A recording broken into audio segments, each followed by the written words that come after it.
The coffee had gone cold an hour ago, but I kept my hands wrapped around the paper cup anyway. The cafe in Coral Gables hummed with afternoon energy, the kind of place where people came to be seen rather than to actually drink overpriced lattes. I didn't fit here, hunched over my laptop in the corner booth, translating technical documents for a pharmaceutical company that paid barely enough to cover rent. My back ached from the weight I carried now, 5 months of it pressing against my spine no matter how I shifted in the uncomfortable wooden chair. The maternity jeans I'd bought secondhand dug into my sides, and I'd stopped trying to hide the swell of my stomach under oversized sweaters. There was no hiding it anymore. The document on my screen blurred as I rubbed my eyes. Medical terminology in 3 languages, due by midnight, and I was only halfway through. My phone sat face down beside my laptop. 7 missed calls from my divorce attorney that I couldn't afford to return, because every conversation cost me another $100 I didn't have. Amanda? The voice cut through the cafe noise like a blade. I knew it instantly, would have recognized it in my sleep, in my nightmares. I looked up slowly, dreading what I'd see.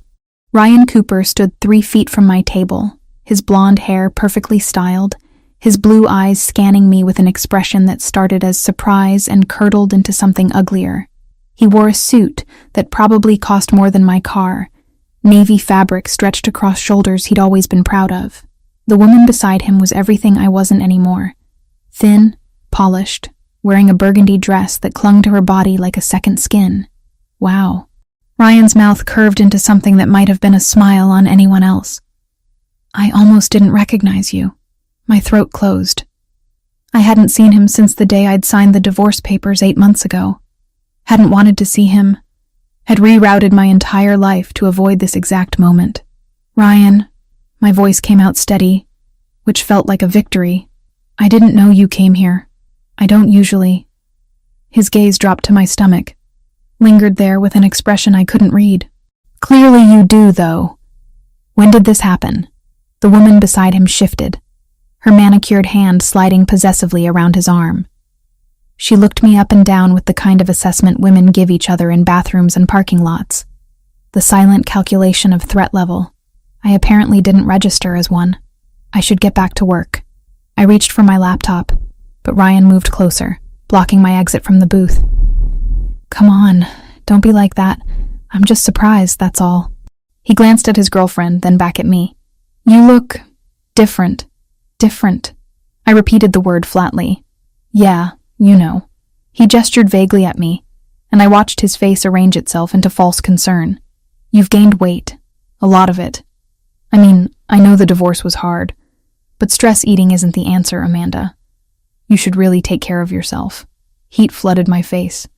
The cafe seemed to shrink around us, other conversations fading into white noise. I was suddenly, acutely aware of every person who might be listening, might be watching Ryan Cooper tell his fat ex-wife that she'd let herself go. I'm not stress eating. The words came out harder than I intended. No? His eyebrows lifted in exaggerated surprise. Then what's your excuse? Because you used to be so careful about your figure. Remember when you wouldn't even eat carbs after 6? And now look at you. His girlfriend laughed, a tinkling sound that made my hands curl into fists under the table. Ryan, leave her alone. Maybe she's just happy now. Happy. Ryan snorted. Is that what we're calling it? I tried to stand, but he didn't move, his body blocking the narrow space between the booth and the next table. My laptop bag was on the seat beside me, my phone just out of reach. The pregnancy made me slower, clumsier, and Ryan knew it. I could see the knowledge in his eyes, the way he'd positioned himself deliberately. Excuse me. I kept my voice level. I need to go. Where? Got another shift at some dead-end job? He leaned against the table, casual, like we were old friends catching up. Because I heard you're doing translation work now. That must pay really well, judging by everything. His gesture encompassed my whole life. The cheap clothes, the battered laptop, the corner booth in a cafe I couldn't actually afford. The baby I carried alone because the father had signed away his rights the moment he found out. Disappeared so fast I'd half convinced myself I'd imagined him entirely. Move, Ryan. I'm just worried about you. His tone shifted, became almost gentle, which was somehow worse. This isn't healthy. You're eating for 2 now, I guess. But you don't have to eat for 10. Maybe you should see someone. A therapist or a nutritionist or something. My vision tunneled. I was going to be sick. Right here in this expensive cafe with its exposed brick walls and Edison bulbs. I pressed one hand to my stomach, feeling the baby kick against my palm, and wished desperately for the ability to disappear. The lady asked you to move. Ew, the voice came from behind Ryan, low and controlled, with an accent I couldn't quite place. Italian, maybe, or something close to it. Ryan stiffened, then turned. The man standing there was taller than Ryan, broader, with black hair and dark eyes that seemed to absorb light rather than reflect it. He wore a black suit that fit him like it had been created specifically for his body, and there was something in the way he stood, utterly still and completely relaxed, that made Ryan take an involuntary step backward. Sorry, man. We're just talking. Ryan's voice had changed, lost some of its edge. This is my ex-wife. We're catching up. No. The man's gaze moved to me, held for a moment, then returned to Ryan. You're leaving. It wasn't a question. Wasn't even really a threat. Just a statement of fact, delivered in that same even tone that somehow made the cafe feel colder. Ryan's jaw tightened. Look, I don't know who you think you are, but this is a private conversation. The man didn't respond, didn't move, but something changed in the air around us, and suddenly there were 2 other men standing nearby, both wearing dark suits, both watching Ryan with expressions that suggested they'd be very happy if he gave them a reason to do something other than stand there. Ryan's girlfriend tugged on his arm. Ryan, let's just go. Yeah. Ryan forced a laugh that didn't sound convincing even to him. Yeah, we should grab our table anyway. Good seeing you, Amanda. You should really watch what you're eating, though. For the baby's sake. He walked away quickly, his girlfriend's heels clicking against the tile floor as they disappeared toward the back of the cafe. The stranger watched them go, then turned to me. You okay? I managed a nod, though my hands were shaking so badly I had to clasp them together in my lap. Thank you. You didn't have to do that. Yes, I did. He gestured to the empty seat across from me. May I? Every instinct screamed at me to say no, to gather my things and leave, to not accept help from a man who had 2 bodyguards and moved through the world like he owned it. But my legs felt weak, and I wasn't sure I could stand without embarrassing myself further. Okay. He sat, movements economical and precise. Up close, I could see the faint lines at the corners of his eyes, the shadow of stubble along his jaw, the way his dark eyes assessed me without making me feel judged. He was older than Ryan, maybe late 30s, and carried himself with the kind of confidence that came from never having to prove anything to anyone. I'm Joseph. He didn't offer his hand, seemed to understand that I wasn't ready for touch. Amanda. He repeated it like he was testing the weight of the name. That man. Your ex-husband? Yes. The admission tasted bitter. He's an asshole. A startled laugh escaped me, surprising us both. Yeah, he is. Joseph flagged down a server, a young man who appeared instantly at his elbow. Water for the lady, and whatever she was drinking, but hot this time. I'm fine, really. You're shaking. His tone left no room for argument. The server disappeared, returned within moments with a glass of ice water and a fresh latte that probably cost $12. I wrapped my hands around the cup, letting the heat seep into my palms. Thank you. I meant it. For the coffee and for... before. I have sisters. Joseph's expression softened slightly. 2 of them. I know what it looks like when a man is trying to make a woman feel small. We sat in silence for a moment. Around us, the cafe continued its afternoon rhythm, oblivious to the small drama that had just unfolded. Ryan and his girlfriend were seated at a table near the window, his back deliberately turned to us. Is he the father? Joseph asked quietly. No. The answer came quickly, reflexively. No. The father signed away his rights when he found out. He wanted nothing to do with this. I gestured at my stomach. The swell of life that Ryan had turned into something shameful, something worth mocking in a crowded cafe. Then he's a fool. The simple certainty in Joseph's voice made my throat tight. I took a sip of the latte. Let the heat and sugar ground me back in my body.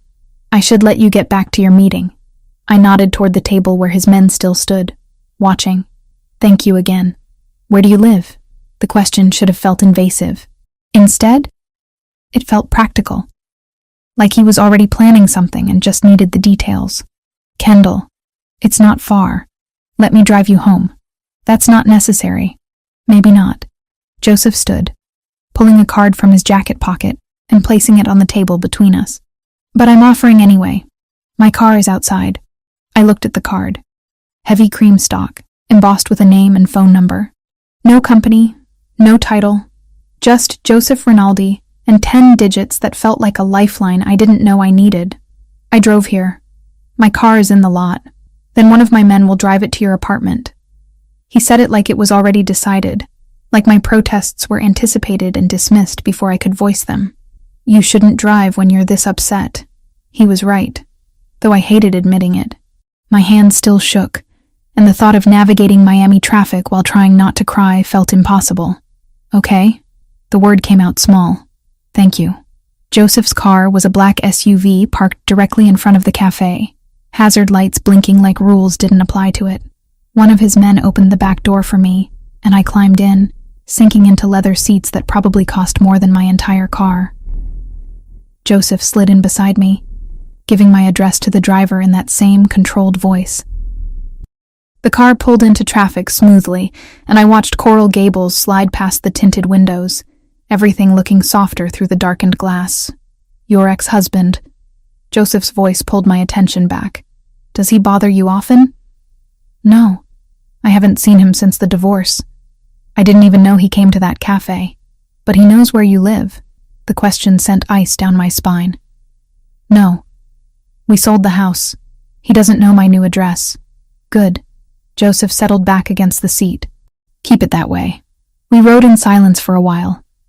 The driver navigated the streets with practiced ease, and I realized Joseph must make this trip often, must know these roads as well as I did. Maybe better. What do you do? I asked finally. For work, I mean. Import and export. I manage shipping contracts through the port. It sounded legitimate, normal even, but something in the way he said it, the careful neutrality of his tone, made me think there was more to it than that. And you? He turned the question back to me. Translation work? Freelance. Medical documents mostly. Technical manuals. Whatever pays. That sounds difficult. It is. I couldn't remember the last time someone had acknowledged that, had seen the work for what it was instead of treating it like something I did to pass the time. But I can do it from home, and the hours are flexible, which I'll need when the baby comes. When are you due? 4 months. June. Joseph nodded, processing this information with the same calm focus he seemed to apply to everything. The car pulled up outside my apartment building, a modest complex that had seen better decades. The driver parked smoothly, and Joseph's other man appeared with my laptop bag and purse, items I hadn't even remembered leaving at the cafe. Thank you. I took my things, clutching them like armor. Really, for everything. Joseph pulled out another card, identical to the first. If you need anything, if your ex shows up again, if you just need someone to call, use this number. I will. I probably wouldn't, but the gesture settled something in my chest. I mean it, Amanda. His dark eyes held mine. Anytime, for any reason. I nodded, then climbed out of the car before I could do something stupid like cry. I made it to my apartment door before I heard the SUV pull away, before I let myself collapse against the cheap wood and finally let the tears come. The card stayed in my pocket, heavy as a promise I didn't know if I'd ever have the courage to keep. 3 weeks passed before I touched the card again. It had lived in my wallet, pressed between expired grocery store coupons and my driver's license, a secret I carried everywhere but never acknowledged. I'd convinced myself I wouldn't need it, that Ryan's appearance at the cafe had been an unfortunate coincidence. Nothing more. Then the envelope arrived. It was waiting for me when I got home from the grocery store, propped against my apartment door like a threat. Thick cream paper, expensive weight, the kind that lawyers used when they wanted you to know they meant business. My name printed across the front in serif font that probably cost extra. I set down my bags of generic pasta and wilting vegetables, hands already trembling as I tore open the seal. The letter inside was 3 pages long, dense with legal terminology I'd have to translate if it were in another language, but somehow struggled to comprehend in English. Ryan was contesting the divorce, claiming I'd hidden a pregnancy during the proceedings, that the child was his, that I'd committed fraud by not disclosing my condition. He wanted custody rights. He wanted child support. He wanted a DNA test administered immediately at a facility of his choosing. The words blurred together as I read through it once, twice, 3 times. Each pass made it worse, revealed new horrors buried in the legal jargon. There was a court date already scheduled, a demand for financial records, threats of perjury charges if I'd knowingly lied about my pregnancy status during the divorce. I made it to the bathroom before I threw up, my knees hitting the tile hard as morning sickness combined with pure panic. The baby kicked against my ribs, probably sensing my distress, and I pressed one hand to my stomach while the other clutched the edge of the toilet. "It's okay," I whispered, though I had no idea if that was true. "We're going to be okay," but I didn't know how. The letter demanded a response within 14 days. It referenced lawyers I couldn't afford and procedures I didn't understand. Ryan knew I had no money for this, knew I'd barely scraped together enough for my own attorney during the divorce. This was calculated cruelty, and it was working. I pulled myself up using the sink, splashed cold water on my face, and stared at my reflection. Dark circles under my eyes, hair that needed washing, a face that looked older than 28, the kind of woman who lost battles like this. The card was still in my wallet. I pulled it out, turned it over in my hands, and wondered what kind of help a man like Joseph Rinaldi could actually provide. He'd said any time, for any reason. But surely he hadn't meant this. Hadn't meant getting involved in messy divorce drama and custody fights over a baby that wasn't even born yet. I made it until midnight before I called. The phone rang twice before his voice came through, clear and alert despite the late hour. "Amanda, I'm sorry." The words tumbled out. "I know it's late. I shouldn't have called. But I didn't know who else to ask, and I don't even know if you can help with this kind of thing. But the letter said 14 days. And I don't have money for a lawyer. And I'm scared he's actually going to take my baby even though it's not his. And I can prove it's not his. But proving things costs money I don't have, and—" "Stop." Joseph's voice cut through my spiral gently but firmly. "Take a breath." I did, pulling air into lungs that felt too tight. "Now tell me slowly. What letter?" So I did. Explained about the envelope, the legal demands, Ryan's claims that the baby was his and I'd hidden the pregnancy. My words came out steadier this time, though my hand still shook as I held the phone. Silence stretched after I finished, long enough that I thought maybe the call had dropped. Maybe he'd hung up and blocked my number, and I'd just destroyed the only connection I had to someone who might help. "Where are you right now?" Joseph asked finally. "Home. My apartment. Send me your address. I'm coming over." "No, that's not necessary. I just wanted to ask if you knew a lawyer who might—" "Amanda." He said my name like a full sentence. "Send me the address." 20 minutes later, there was a knock at my door. I'd used the time to throw on clothes that weren't pajamas and attempt to make my hair look less like a disaster, though the effort felt futile. Through the peephole, I saw Joseph standing in the hallway, still wearing what looked like the same style of dark suit, as if he either owned a dozen identical ones or had simply never gone home. I opened the door. He took in my apartment in one sweep, the second-hand furniture and peeling linoleum, the stack of translation work covering my kitchen table, the baby items I'd started collecting in careful piles near the closet. "Show me the letter." I handed it over, watching his face as he read. His expression gave nothing away, but his jaw tightened slightly when he reached the second page, and something dangerous flickered in his dark eyes at the third. "This is harassment." He set the letter down on my coffee table with careful precision. "Everything in here is designed to scare you into settling or giving up. It's working. That's why we're going to stop it." Joseph pulled out his phone, typed something quickly, then looked back at me. "I have lawyers. Good ones. They'll handle this. I can't afford—" "I'm not asking you to pay." He held up a hand before I could protest further. "Consider it a favor. That's too much. I can't accept that. Can you afford to fight this on your own? The question hung in the air between us. We both knew the answer. No, I admitted finally. But I can't just take charity from someone I barely know. Then don't think of it as charity. Joseph settled into my worn armchair like it was a throne, completely at ease despite the surroundings. Think of it as an exchange. I help you with this legal situation, and you help me with something else. What could I possibly help you with? Translation work. Legitimate contracts for my shipping business. I have documents that come through in 6 different languages, and I pay external services that charge triple what they should, and take twice as long. He gestured at the papers scattered across my table. You clearly know what you're doing. Work for me. I'll pay you properly, and in return, my lawyers make your ex-husband's nuisance lawsuit disappear. It felt too easy, too convenient, but desperation made people accept things they normally wouldn't, and I was desperate enough to drown. What kind of shipping business requires 6 languages? The international kind. Joseph's expression didn't change.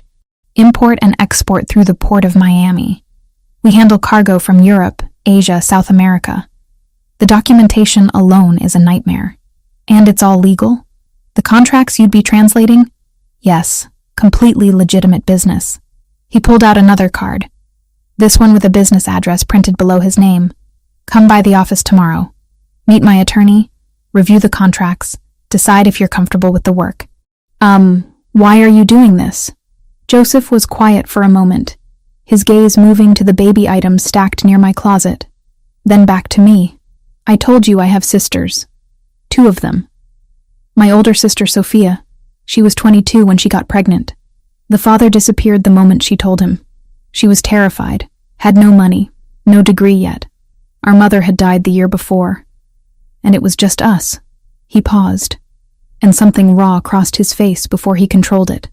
I was 19, barely holding things together myself. But I watched her try to do everything alone. Watched her cry at night when she thought I couldn't hear. Watched her get smaller and scared and broken. I swore then that if I ever had the power to help someone in that situation, I would. The honesty in his voice made my throat tight. Is she okay? Your sister? She's a lawyer now. Runs half my business operations. Her son is 16. Plays basketball. Wants to be an engineer. A genuine smile touched Joseph's mouth briefly. She's more than okay. But she shouldn't have had to struggle like that. And neither should you. I looked at the letter on my coffee table, at the threat it represented, then back at Joseph, at this strange man who'd appeared in my life 3 weeks ago, and was now offering me a way out of drowning. Okay, I said. I'll come to your office tomorrow. Good. Joseph stood, pulled a business card from his jacket, and wrote something on the back before handing it to me. That's my personal cell, not the office line. If anything happens before tomorrow, if your ex shows up or contacts you, call me immediately. Thank you. The words felt insufficient for what he was offering. Really, I don't know how to repay this. Work hard. Do good translations. That's payment enough. He moved toward the door, then paused. And Amanda? Stop thanking me. You're not asking for a handout. You're accepting help you deserve and agreeing to earn it. There's no shame in that. After he left, I sat on my couch holding both business cards, the official one and the one with his personal number scrawled on the back in neat handwriting. The letter from Ryan's lawyer still sat on my coffee table, but somehow it felt less threatening now, less like a death sentence and more like just another problem that had a solution. The baby kicked, a flutter of movement that was becoming more insistent as the weeks passed. I placed my hand over the spot, felt the small life I was carrying push back against my palm. We're going to be okay, I whispered again. This time, I almost believed it. The next morning, I dressed carefully in the one professional outfit I still owned from my old life, when I'd worked in an office and had business clothes and a 401k. The navy pants were tight around my waist now, and I had to leave the button undone beneath my flowing blouse, but at least I looked presentable. Joseph's office was in downtown Miami, a glass tower that reflected the morning sun and made me feel impossibly small as I approached. The lobby was all marble and modern art, the kind of space where my secondhand shoes seemed to echo too loudly. The elevator took me to the 15th floor, When the doors opened, a woman in her early 40s stood waiting, dark hair pulled back severely, wearing a charcoal suit that was both elegant and intimidating. "Amanda Wells?" She extended her hand. "I'm Sophia Rinaldi, Joseph's sister and the attorney who'll be handling your case." So this was the sister he'd mentioned, the one who'd struggled alone and come through stronger. I shook her hand, noticing the similarities between her and Joseph. The same dark eyes, the same controlled intensity. "Thank you for seeing me. Thank you for agreeing to work with us." Sophia gestured down the hallway. "Joseph's in a meeting, but he wanted me to review everything with you first. Shall we?" Her office was smaller than I'd expected, but perfectly organized. Windows overlooking Biscayne Bay. Case files stacked with military precision. She gestured me into a chair across from her desk and pulled out a yellow legal pad. "Walk me through everything, from the beginning." So I did.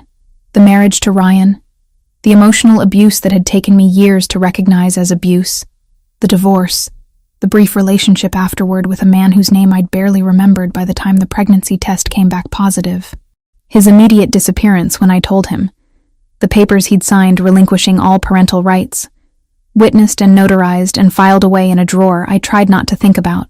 Sophia took notes, asked pointed questions, never once made me feel judged or small. When I finished, she set down her pen and looked at me directly. "Your ex-husband has no case. None. The pregnancy occurred after your divorce was finalized. You have documented proof that another man is the biological father and has waived rights, and Ryan has no legal standing whatsoever." She tapped the legal pad. "This is intimidation, pure and simple. He's counting on you being too scared or too broke to fight back. So what do? We respond with overwhelming force." Sophia's expression was coolly professional. "I'll draft a response that not only refutes every claim, but threatens counter-litigation for harassment. I'll include documentation of the biological father's waiver, medical records establishing conception dates, and a formal demand that he cease all contact with you. Will that be enough? It'll be a start. If he persists, we escalate. But most bullies back down when they realize their target has real resources." She pulled out a contract. "Now, for the work arrangement. Joseph mentioned you do translation." We spent the next hour reviewing contracts, discussing languages and rates that made my head spin. The pay Joseph was offering was more than triple what I made from my freelance work. And the contracts themselves seemed straightforward enough, shipping manifests and cargo declarations and customs documentation. "These are all legitimate?" I had to ask. Sophia's expression didn't change. "The documents you'll be translating are legal business contracts. I can't speak to everything that happens in this office, but what you'll be working on is completely above board." It was as honest an answer as I was likely to get. I signed the contract, watched Sophia file it away with the same precision she applied to everything else. "Joseph believes in helping people who deserve it," she said as I stood to leave. "Don't make him regret this investment." "I won't." She walked me to the door, then paused. "For what it's worth, my brother doesn't do this often. Offer help to strangers. You must have made an impression." I didn't know what to say to that, so I just nodded and left. Joseph caught me at the elevator, appearing from wherever his meeting had been with that same quiet intensity. "Sophia took care of everything?" "Yes. Thank you. For all of this. Stop thanking me." But he said it without heat. "You start Monday. Someone will email you the first batch of documents tonight." The elevator arrived, doors sliding open. I stepped inside, pressed the button for the lobby, and watched Joseph's face as the doors began to close. "Amanda," his hand shot out, stopping them. "One more thing. That card I gave you, with my personal number? I meant what I said. Anytime. For any reason." The doors closed before I could respond, and I rode down to the lobby wondering what kind of man Joseph Rinaldi really was, and why he'd decided to save someone like me. 2 months later, my life had developed a rhythm I'd never expected to find comfortable. 3 times a week, I took the bus to downtown Miami, climbed to the 15th floor of Joseph's building, and spent hours translating shipping contracts from Portuguese, Spanish, and French into English. The work was methodical, precise, and paid enough that I'd actually started saving money for the first time since the divorce. 7 months pregnant now. Every movement required calculation.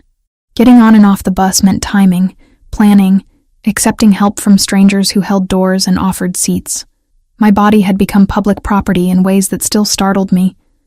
People touching my stomach without asking, offering unsolicited advice about what I should eat, how I should sit, whether I should be working at all. Joseph's office had become a refuge from that. His employees treated my pregnancy as unremarkable. Just another fact about me, like my hair color, or my preference for tea over coffee. The security guards knew my name. The receptionist kept ginger candies at her desk for my morning sickness. And Joseph himself had developed a habit of appearing with lunch whenever he noticed I'd skipped it. Today was Cuban from a place in Little Havana that he swore made the best ropa vieja in Miami.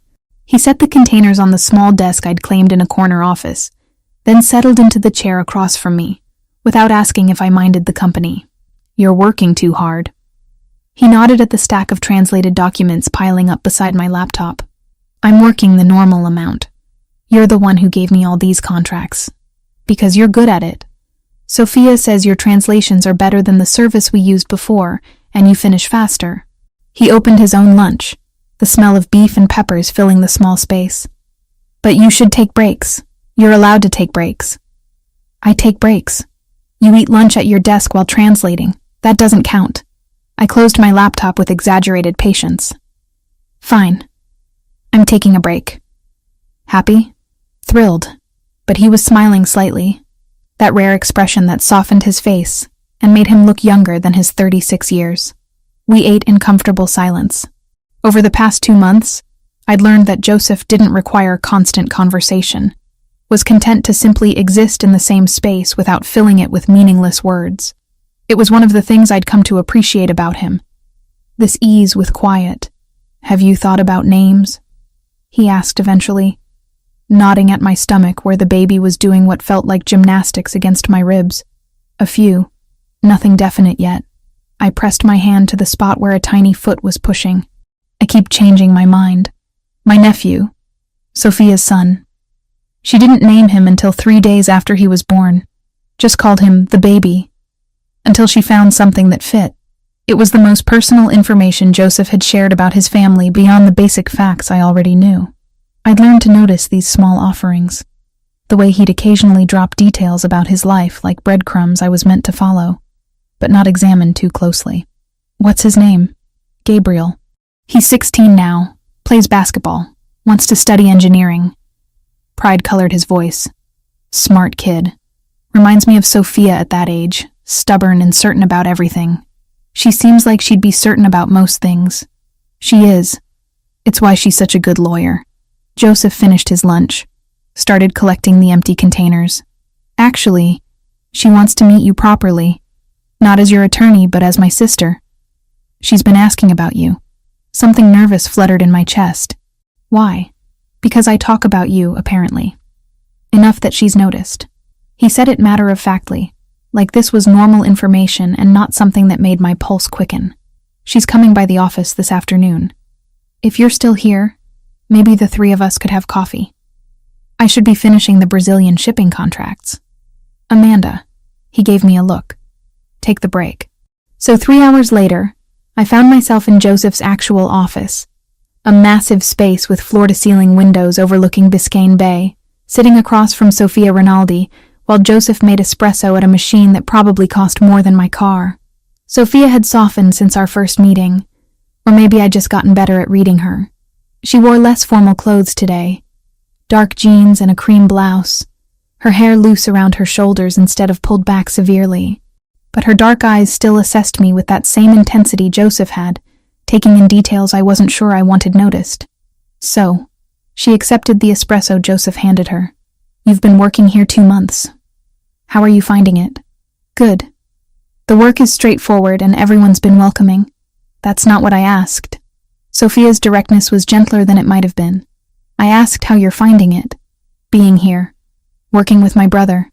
I glanced at Joseph, who'd settled behind his desk with his own espresso, watching this interaction with what looked like amusement. "It's been helpful. More than helpful. I don't know where I'd be without the work or the legal help with Ryan. Speaking of which, your ex backed off completely after we sent our response." No further contact, no legal filings, nothing. Sophia pulled out her phone, scrolled through something. His lawyer advised him to drop it, told him he had no case and pursuing it would only cost him money and potentially result in a harassment suit. Relief washed through me, though I'd been trying not to think about Ryan, not to give him space in my head. Good, that's good. It is. Sophia set down her phone. But I'm not here to discuss your legal case. I'm here because Joseph has been talking about you for 2 months, and I wanted to understand why. Sophia. Joseph's voice held a warning. What? I'm being direct. She should know that you've been talking about her, that you care about how she's doing, whether she's eating properly, if she's stressed about the baby, that you've been more focused on one person than I've seen you focus on anything in years. Heat flooded my face. Joseph's expression had gone carefully neutral, but something tense had entered his posture. I employ Amanda. I want to make sure she's taken care of. That's normal. You don't bring lunch to any of your other employees 3 times a week. Sophia's tone was mild, but her gaze moved between us with calculation. You don't ask about their lives, or check if they're tired, or offer to drive them home when it rains. He drives you home? I asked, turning to Joseph. Twice, when there were storms. He said it defensively. The buses stop running reliably and you're pregnant. My point, Sophia continued, ignoring both of us, is that my brother doesn't do this. He doesn't get personally involved. So either you're very good at manipulation, which I doubt, or there's something genuine happening here that neither of you has acknowledged yet. The silence that followed felt heavy. I could hear the espresso machine hissing in the background. Traffic sounds filtering up from 15 floors below. My own heartbeat loud in my ears. I should get back to work. I started to stand, but Sophia held up a hand. Wait. I'm not trying to make you uncomfortable. I'm trying to understand if your intentions toward my brother are honest. My intentions? The word came out sharper than I meant. I don't have intentions. I work here. Joseph helped me when I needed help. That's all. Is it? Sophia's gaze was steady. Because from where I'm sitting, you've been spending significant time with my brother, accepting his help, becoming part of his routine. And I need to know if you're doing that because you genuinely care or because it's convenient. Something hot and defensive rose in my chest. I care about Joseph, as a person who's been incredibly kind to me. But I'm not using him, if that's what you're implying. I'm working hard, translating everything you give me, trying to earn what he's providing. That's not an answer to my question. Sophia, that's enough.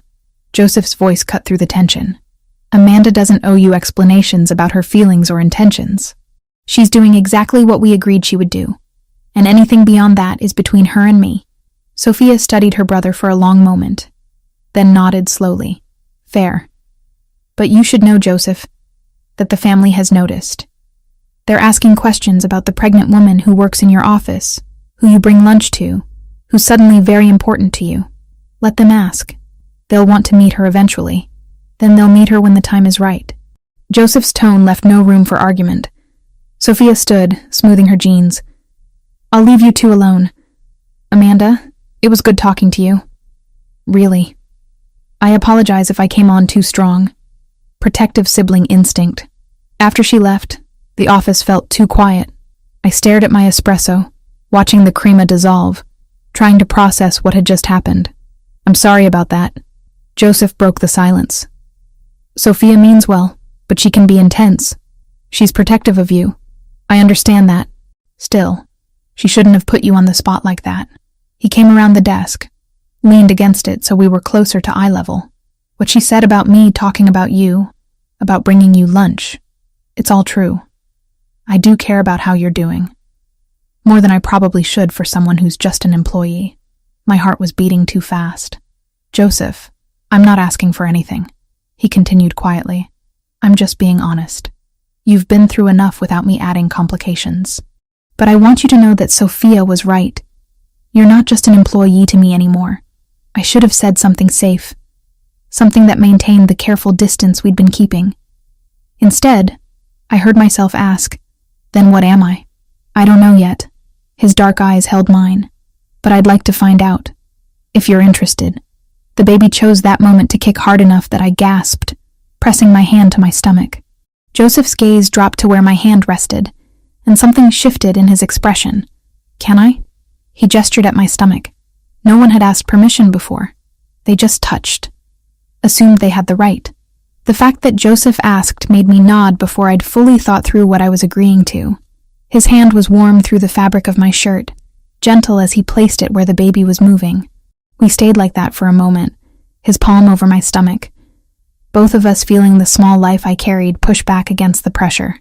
"That's incredible," he said softly. "It's weird." "That's what it is." But I was smiling. Feels like there's an alien in there sometimes. A very active alien. He pulled his hand back, but didn't step away. "Have you thought about what happens after? After the baby comes?" I try not to think too far ahead. It's overwhelming. You'll need help. Someone to watch the baby while you work, or time off to recover, or just someone to be there when things get hard. I'll figure it out. The words came automatically. The same response I'd given everyone who'd asked. You don't have to figure it out alone. Joseph's voice was steady, certain. That's what I'm trying to say. Whatever you need, whatever the baby needs, I want to help. Why? The question that had been building for 2 months finally escaped. Why do you care this much about someone you barely know? I told you about Sophia, about watching her struggle. That's part of it. He was quiet for a moment. But it's also you. The way you keep showing up, keep working hard, keep moving forward even when things are difficult. The way you didn't let your ex make you small, even when he tried. You're stronger than you think you are, Amanda. And I find that compelling. No one had ever called me compelling before. The word settled into my chest, warm and unexpected. I should get back to those Brazilian contracts, I said finally, because I didn't know what else to say, how to respond to this man who'd somehow become central to my life without either of us planning it. Take them home. Work tomorrow instead. Joseph moved back behind his desk, giving me space again. You've been here since 8 this morning. That's enough for today. I gathered my things, hyper-aware of his presence as I packed up my laptop. At the door, I paused, turned back. Joseph. What Sophia asked about my intentions. I do care about you. More than I probably should, too. His expression softened. Good. That makes this less complicated. Or more complicated. Maybe, but I've never been afraid of complicated. I left before I could say anything else. Anything that might push us past the careful line we'd been walking. But as I rode the elevator down to the lobby, I touched my stomach where his hand had rested, and wondered what it meant that I wanted him to touch me there again. Wanted him to be part of this in ways I hadn't let myself imagine before. The baby kicked in response, and I took it as agreement. The contraction hit while I was translating a Portuguese customs declaration, a sudden tightening across my abdomen that made me gasp and grip the edge of my desk. 8.5 months, still 2 weeks before my due date, and my body had apparently decided it was done waiting. I breathed through it, counting seconds the way the online videos had taught me, waiting for it to pass. When it did, I checked the time on my laptop. 10 in the morning. Joseph was in a meeting with potential shipping partners. Something about expanding routes to Argentina that Sophia had mentioned would take at least 2 hours. 20 minutes later, another contraction came. Stronger this time, sharp enough that I had to stand and pace the small office, one hand pressed to my lower back. This wasn't practice. This was real, and it was happening too fast. I pulled out my phone with shaking hands, pulled up Joseph's contact. He'd told me to call any time, but interrupting his meeting for this felt like overstepping some invisible boundary we'd been carefully maintaining for weeks. The third contraction made the decision for me. He answered on the first ring. Amanda? What's wrong? I think I'm in labor. My voice came out steadier than I felt. I'm sorry. I know you're in a meeting, but the contractions are getting closer, and I don't think I should take the bus to the hospital and... Stay where you are. I'm coming. The line went dead. I managed to gather my laptop and purse before the next contraction hit. This one strong enough that I had to lean against the desk and focus on breathing. The baby had been active all morning, pressing against my ribs and spine like it was trying to find an exit. Joseph appeared in less than 5 minutes, still wearing his suit jacket, his face composed but his eyes sharp with concern. He took in my position against the desk, the way I was breathing through another contraction, and moved immediately to my side. How far apart? His hand settled on my back, applying gentle pressure that somehow helped. Maybe 15 minutes? They started about an hour ago. Okay, we're going to Baptist Hospital. I already called ahead, they're expecting you. He helped me straighten as the contraction passed, then retrieved my bags with his free hand. Can you walk? Yes, I'm fine. Really, it's just... Another contraction cut me off, and Joseph's arm came around my waist, supporting my weight. You're not fine. You're in labor. Stop pretending otherwise. The elevator ride down felt eternal. Joseph kept one hand on my back, murmuring something in Italian that I didn't understand but found comforting anyway. His driver was waiting when we reached the lobby, the black SUV already running. Joseph helped me into the back seat, then slid in beside me. The driver pulled into traffic smoothly, but every bump in the road sent jolts of discomfort through my body. Another contraction came, stronger than the ones before, and I heard myself make a sound I didn't recognize. Breathe. Joseph's hand found mine, let me squeeze as hard as I needed. We're almost there. 5 more minutes. This is too early. I'm not ready. I don't have everything I need at home yet, and I haven't finished the nursery corner and... Amanda. His voice cut through my spiral. None of that matters right now. Right now, you just need to focus on breathing and getting to the hospital. Everything else, we'll handle later. Baptist Hospital materialized through the window, all glass and concrete and promise of help. Joseph had the door open before we'd fully stopped, his arm around my waist again as he guided me toward the entrance. A nurse with a wheelchair was already waiting, clipboard in hand. Amanda Wells? She was efficient, professional, getting me into the chair without fuss. We have a room ready for you. When did contractions start? I tried to answer, but Joseph did it for me, relaying times and intervals with precision, while I focused on not screaming through another contraction. The hospital moved around us in a blur of hallways and automatic doors and concerned faces. Someone put a hospital gown in my hands. Someone else hooked monitors to my stomach. A doctor appeared, young and competent, explaining that premature labor at 36 weeks wasn't ideal, but also wasn't dangerous. That the baby would likely be fine, but might need some extra monitoring. Through all of it, Joseph stayed. He answered questions when I couldn't, held my hand when the contractions peaked, spoke to the medical staff with the same calm authority he brought to everything. When the doctor asked if he was the father, he didn't correct them, just said he was staying regardless. You don't have to. I managed between contractions. This wasn't part of our agreement. You've already done enough. Stop talking about agreements. He brushed damp hair from my forehead. I'm staying because I want to. Because you shouldn't do this alone. The labor progressed faster than anyone expected. 4 hours of increasing pain, of breathing techniques that stopped working, of nurses checking dilation and making encouraging sounds that felt condescending, until suddenly they weren't. Suddenly it was time to push, and there were more people in the room, and Joseph was beside me saying things I couldn't quite hear over the roaring in my ears. One more push, Amanda. You're almost there.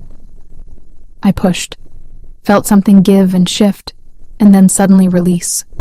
A cry filled the room, high-pitched and angry and perfect.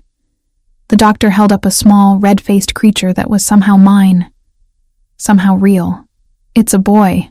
The nurse took him, began cleaning and wrapping while I lay back against the pillows, exhausted beyond anything I'd known was possible.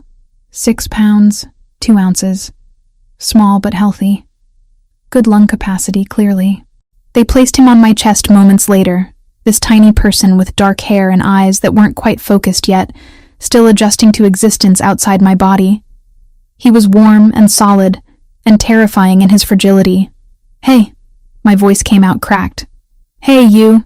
You decided to come early, huh? The baby made a small sound. Not quite a cry. More like a complaint about the general state of things. I touched his tiny hand, watched his fingers curl reflexively around mine. When I looked up, Joseph was standing a few feet away, staring at the baby with an expression I'd never seen on his face before. Something raw and unguarded, like he was watching something miraculous happen, and didn't quite know how to process it. Do you want to hold him? I asked. Joseph moved closer slowly, like he was afraid sudden movement might break something. The nurse showed him how to support the head, how to cradle the small body against his chest. When she transferred the baby to his arms, Joseph's whole demeanor changed, became even more careful, more present. "He's so small." Joseph's voice was barely above a whisper. "He's actually good-sized for premature. The doctor said he'll probably be fine after a few days of monitoring." Joseph walked to the window, still holding the baby, looking down at the small face with the kind of focus usually reserved for business deals and shipping contracts. I watched them together. This man who'd somehow become central to my life and the baby I'd been preparing to raise alone, and felt something shift in my chest that I couldn't quite name. The nurse took the baby back eventually, said he needed to go to the NICU for observation, but that I could visit in a few hours. The room emptied gradually, leaving just me and Joseph in the sudden quiet. He pulled a chair close to the bed, sat down heavily. "You did incredible." I screamed a lot. "You gave birth. You're allowed to scream." He was quiet for a moment. "Have you thought about what you're going to name him?" "Daniel." The name had come to me sometime during labor, between contractions and panic. Daniel Wells. It means God is my judge in Hebrew. Seemed appropriate. Daniel. Joseph tested it. It suits him. We sat in comfortable silence, exhaustion pulling at both of us. Through the window, Miami sprawled in afternoon sunshine, oblivious to the small miracle that had just happened 15 floors up. "Amanda." Joseph's voice was serious. "I need to tell you something, and I need you to listen without interrupting." Anxiety tightened in my stomach.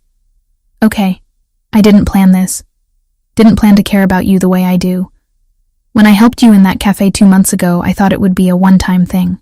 A favor for someone in a bad situation, and then we'd both move on." He leaned forward, elbows on his knees. "But that's not what happened. Joseph, you said you'd listen." His tone was gentle but firm. "Over these past 2 months, watching you work, talking to you, seeing how you handle everything with such determination, I fell in love with you. Not because you're vulnerable, or because I have some savior complex, but because you're strong and honest, and you make me want things I'd convinced myself I didn't need." My throat felt tight.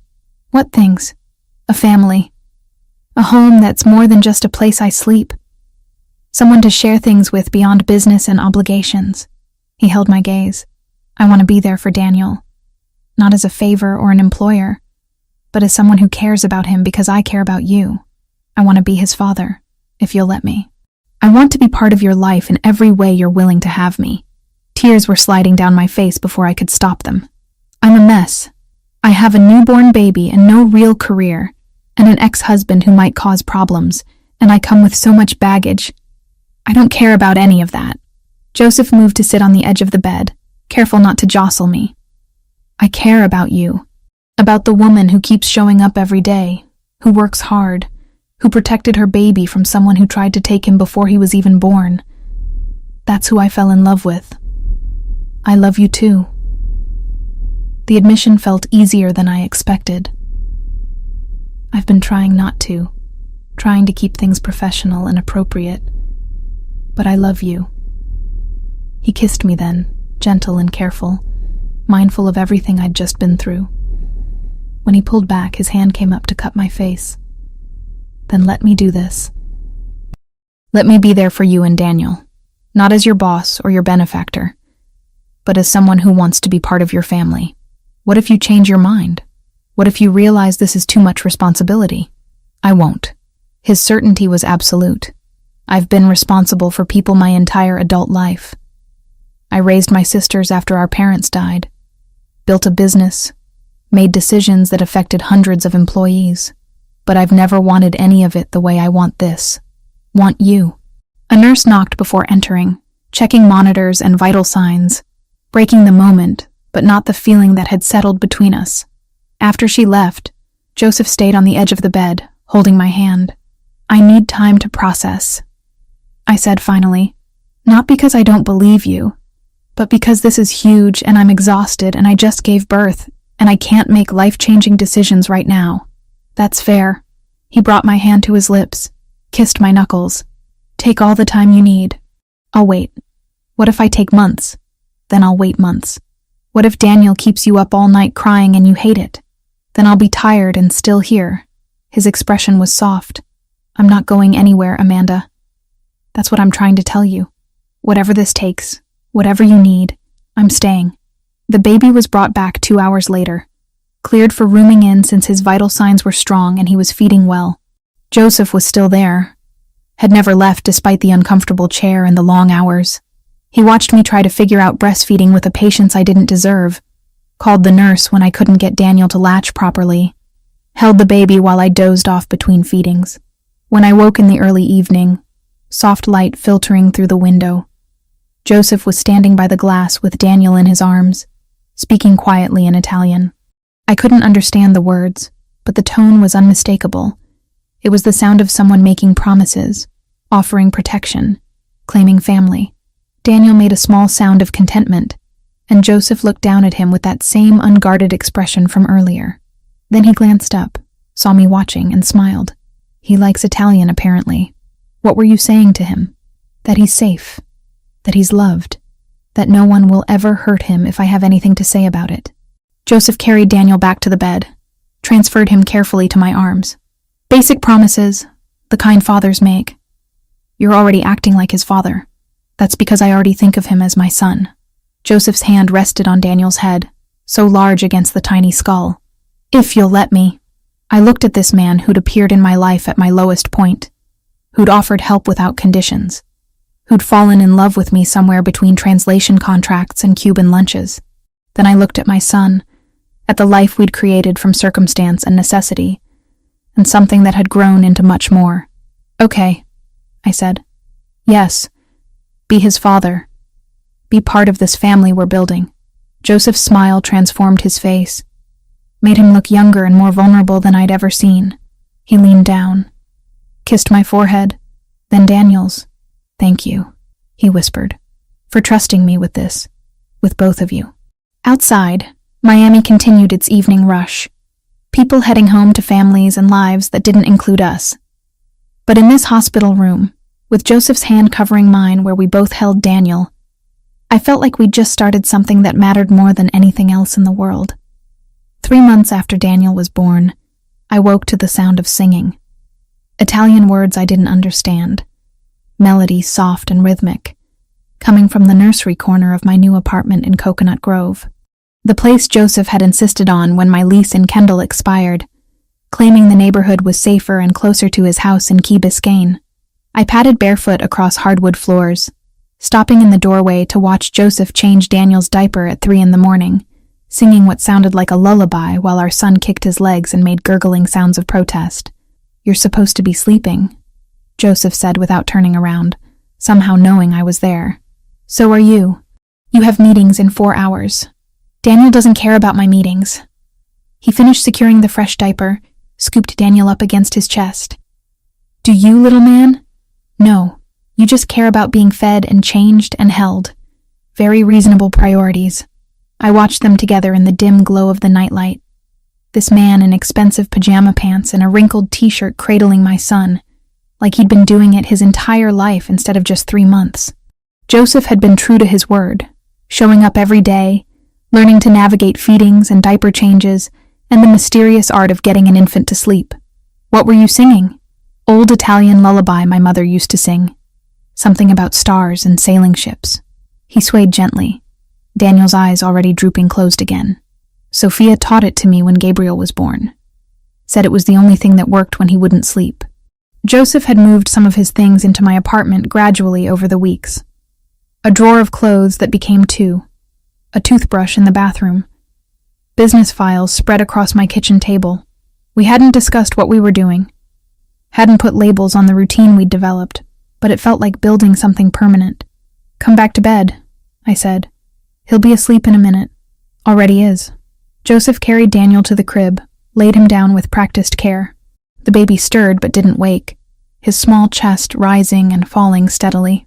Back in bed, Joseph pulled me against his side, his warmth seeping into my perpetually cold feet. We'd shared a bed for 6 weeks now. Though we'd been careful about physical intimacy, both of us aware that I was still recovering and adjusting to motherhood. But this, The casual touching and sleeping intertwined felt more intimate than anything else. "Sophia wants to have dinner this weekend," Joseph said into the darkness. "Her, Gabriel, and my other sisters. They want to meet Daniel properly." Anxiety tightened in my chest. "All of them?" "Maria and Julia have been patient, but they're getting insistent. Maria especially. She has 3 kids, and apparently Daniel needs to meet his cousins." He felt my tension, his hand rubbing circles on my shoulder. "They're going to love you, I promise." "What if they don't? What if they think I'm taking advantage of you?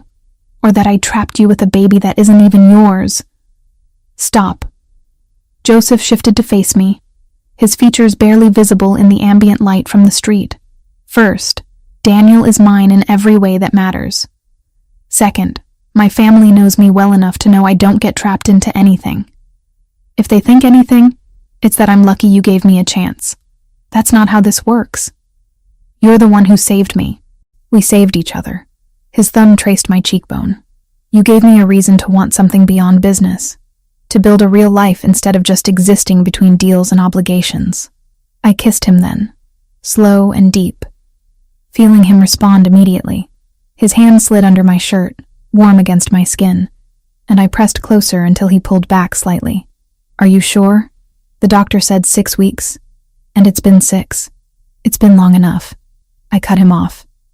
"And I'm sure."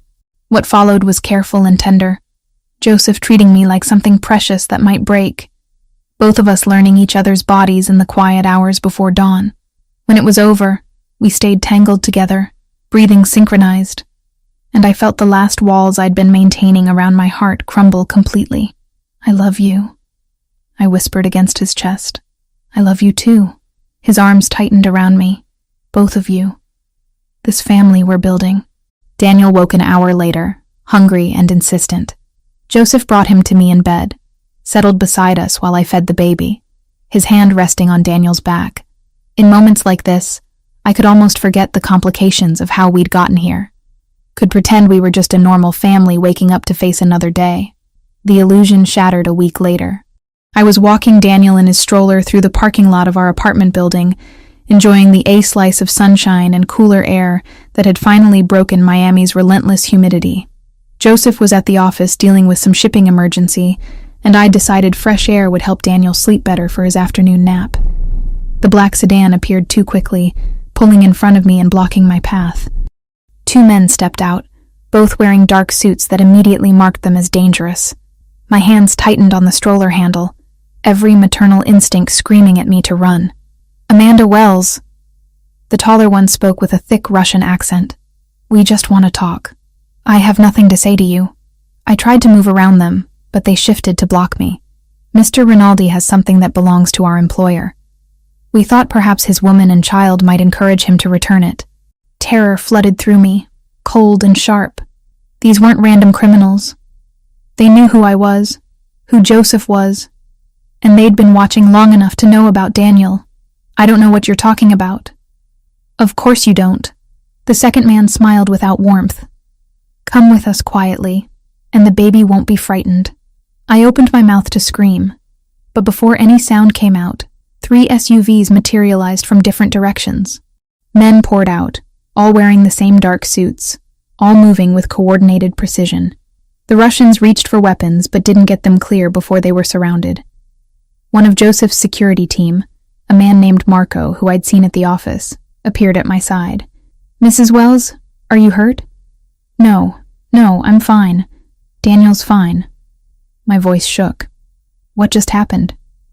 "Mr. Rinaldi has protective surveillance on you and the baby.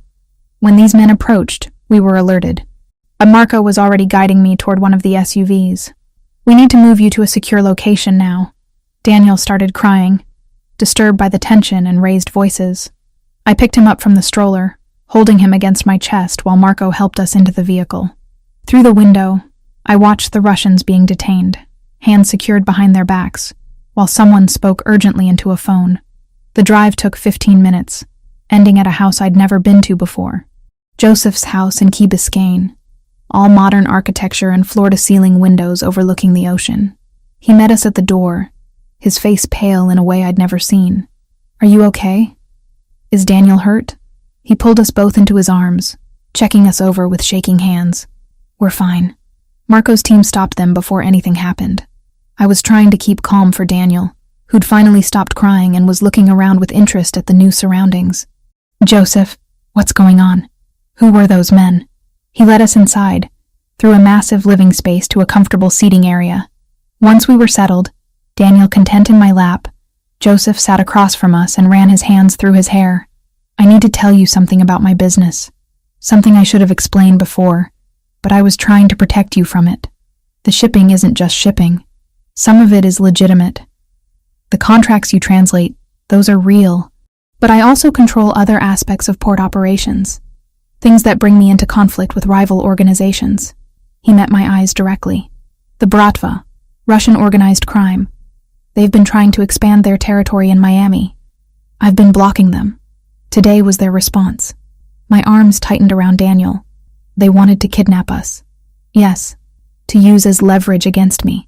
Joseph's jaw clenched. I had security watching you, but I should have told you about the threat. Should have been honest about what being with me means. What does it mean? It means you're a target. You and Daniel both. He leaned forward, elbows on his knees. I'm going to negotiate with the other families. Establish protocols that keep civilians out of conflicts. But until that's done, you'll have security everywhere you go. Marco's team will be assigned specifically to you and Daniel. The reality of his world crashed over me. This wasn't just about shipping contracts and import licenses. Joseph was part of something dangerous, something that could get us killed. I can keep you safe. His voice was urgent. I have the resources, the connections, but I'll understand if you want to walk away. If you take Daniel and leave Miami entirely, I'll make sure you have everything you need. Money, protection from a distance, a new life somewhere safe. You're asking me to choose between you and Daniel's safety. I'm giving you the choice I should have given you before. Joseph's expression was anguished. Before you fell in love with me. Before we built this family. I should have been honest about the risks. Daniel grabbed my finger, squeezed with his tiny hand. He was 3 months old, had no idea that his life had just become complicated in ways I'd never anticipated. I looked at Joseph, at this man who'd become everything to me, who'd made promises he clearly intended to keep, even if it cost him what he wanted most. Tell me about the negotiations. What would it take to make us safe? Restoring old protocols. Families used to have rules, kept conflicts between organizations and away from civilians. That broke down years ago, but the leadership remembers how it worked. If I can convince them to reinstate those rules, to make attacking families off limits, we'd have protection beyond just my resources. How long would that take? Weeks, maybe a month.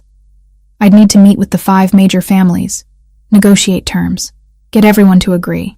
He watched me carefully. It won't eliminate all danger.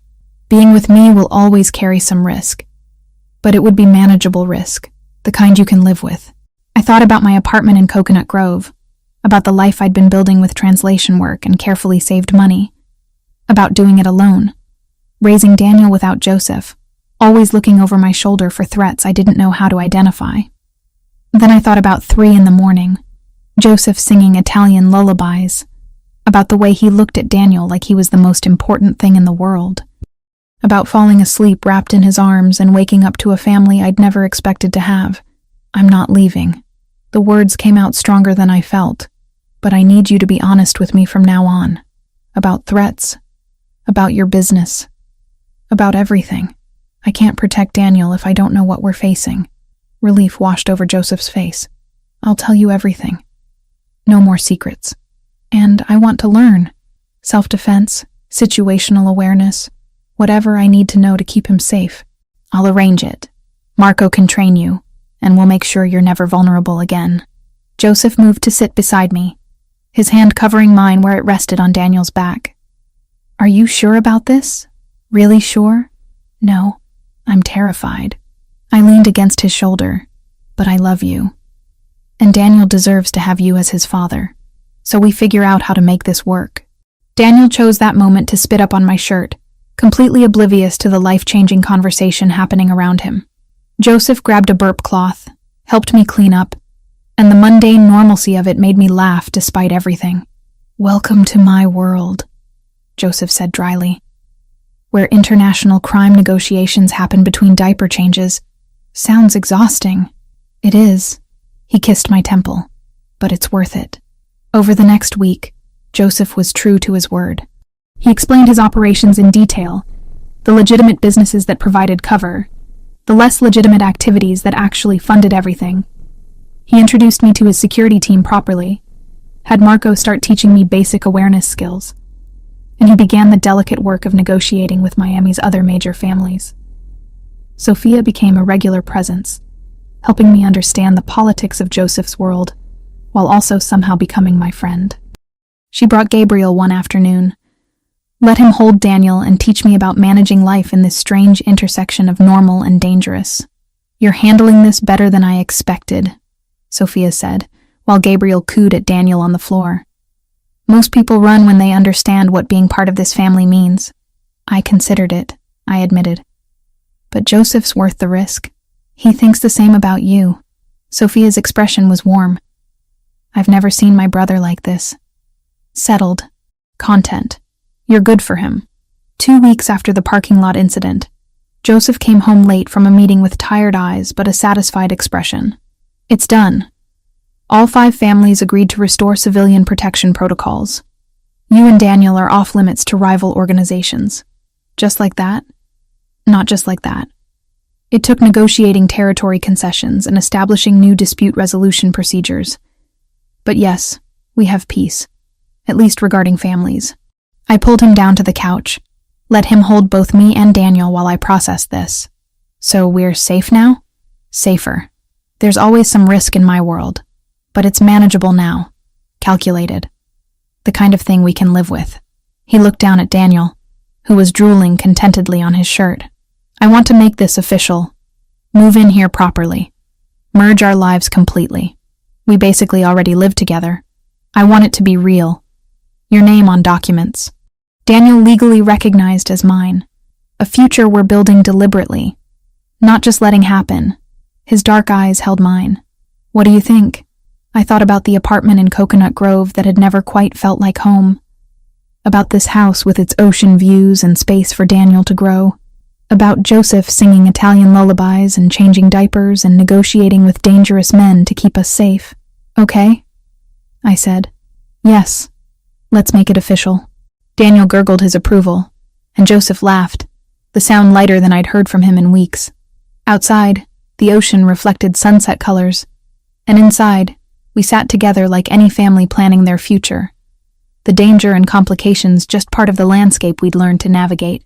6 months after the Russian incident, life had developed a rhythm that felt almost normal. Daniel was 9 months old now, crawling everywhere and pulling himself up on furniture with determined concentration. The house in Key Biscayne had become home in ways my old apartment never was, filled with baby toys and translation work spread across the dining table, and Joseph's presence in every room. I was working on a French shipping manifest when Joseph appeared in the doorway, leaning against the frame with his suit jacket off and his sleeves rolled up. He'd been in meetings all afternoon with potential partners from Barcelona, but the tension around his eyes suggested it hadn't gone well. Bad day? I saved my work and turned to face him. Complicated day. He crossed to where I sat, pressed a kiss to the top of my head. Where's Daniel? Napping, finally. He fought it for an hour. I caught his hand. Want to talk about the complicated part? Joseph settled into the chair beside me, fingers still laced with mine. The Barcelona deal fell through. My contact got nervous about working with me after the Russian situation. Said his investors don't want to be associated with someone who has that kind of heat. I'm sorry. It happens. The legitimate business side gets harder when the other aspects become public knowledge. He rubbed his free hand over his face. But it's frustrating when I'm trying to transition more operations into legal territory, and people won't give me the chance. Over the past months, I'd learned more about Joseph's work than I'd ever expected. The shipping business was real, but it shared space with smuggling operations and protection rackets, and the complex politics of Miami's underworld. Joseph had been trying to shift toward legitimacy, using the peace agreement with the other families as foundation for building something sustainable. There will be other deals, I offered. I know. It's just, he trailed off, then seemed to decide something.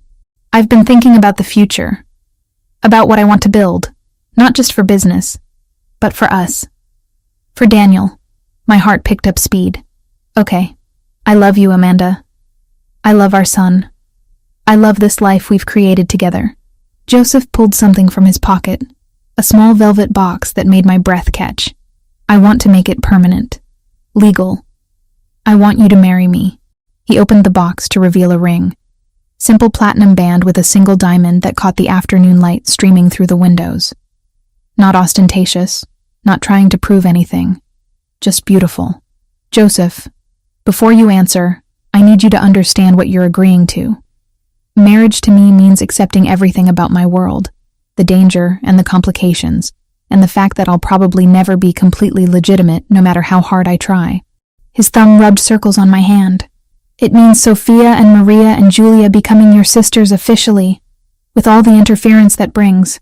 It means raising Daniel in a world where security is always necessary, and normal families look at us differently. Are you trying to talk me out of saying yes? I'm making sure you know what you're choosing. His dark eyes were serious. Because once we do this, once we're married, you're part of the family in ways you can't undo.